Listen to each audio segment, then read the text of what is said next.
A 48 teams, 3 countries, 104 matches, and somehow FIFA managed to make this more confusing than it needed to be. The 2026 World Cup is the biggest sporting event in human history, and if you sit down to watch it without understanding how it works, you're going to be very, very confused by day 3. So here's the whole thing: how teams qualify, how the groups work, and exactly what happens when it all goes sideways.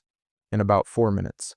Let's go. First, the basics. The 2026 World Cup is being hosted across 3 countries: the United States, Canada, and Mexico. That's never happened with 3 countries before. The games are spread across 16 cities.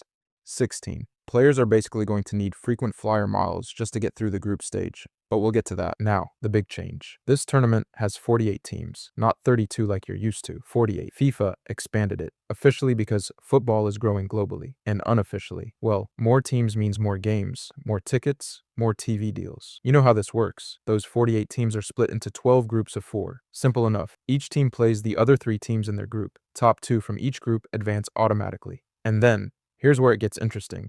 The 8 best third-place teams also advance, so 32 teams make it to the round of 16. This sounds simple. It isn't, because now you have to compare third-place teams from completely different groups against each other. Points, goal difference, goals scored, fair play points. It's basically a math exam happening in real time while you're trying to watch football. Let's talk about the knockout stage. Once 32 teams survive the group stage, it's pure elimination. You lose, you go in, and you move on. Round of 16. Quarterfinals, semifinals, final. Clean, brutal, beautiful.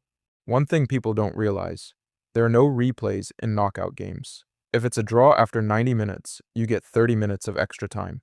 Still a draw, penalties, which, depending on your team, is either the most exciting or most traumatic thing you'll ever witness. England fans, you know exactly what I mean. Now, qualifying. How do those 48 spots actually get filled? Each continent gets an allocation. UEFA, that's Europe, gets 16 spots, which means roughly half of Europe makes it. CONMEBOL, South America, gets 6 spots. Africa gets 9.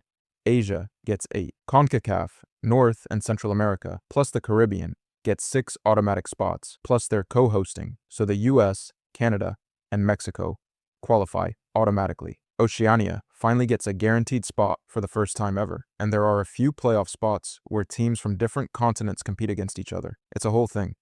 In theory, the best teams in the world make it. In practice, giants fall. Italy didn't qualify for 2018. The Netherlands missed 2002. It happens.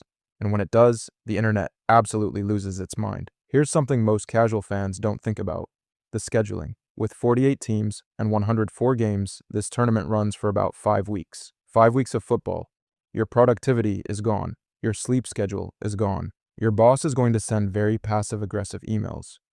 You've been warned. The final is on July 19th, 2026, at MetLife Stadium in New Jersey, right outside New York City. Biggest stage, biggest game, biggest moment. So here's the thing: FIFA made this tournament bigger, louder, and more complicated. But underneath all of that, the math, the third-place tiebreakers, the 16 host cities, it's still the same thing. 48 countries, 1 ball, and 90 minutes to prove something.